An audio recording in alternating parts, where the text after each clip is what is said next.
Nanawagan si Department of Health Secretary Teodoro Herbosa sa mahigit 3,000 mga bagong lisensyadong doktor na sumama at magsilbi sa gobyerno.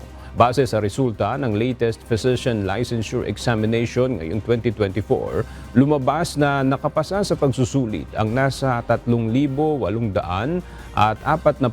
mga bagong doktor.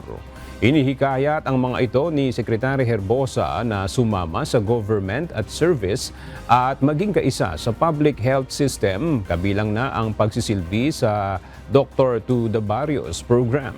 Gayon din ang Puro Kalusugan program at pagsisilbi sa government hospitals na nag-aalok rin ng residency at specialization program.